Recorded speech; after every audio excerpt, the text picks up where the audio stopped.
Shoot, I think I'm the only one up craving midnight snacks. So this is blueberry and peach cobbler.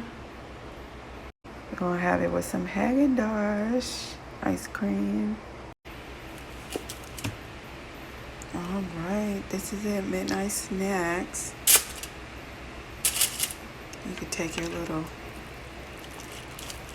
warm cobbler and go like this.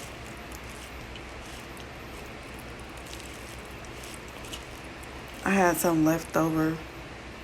You could just put it on top. And that's why it's called cobbler.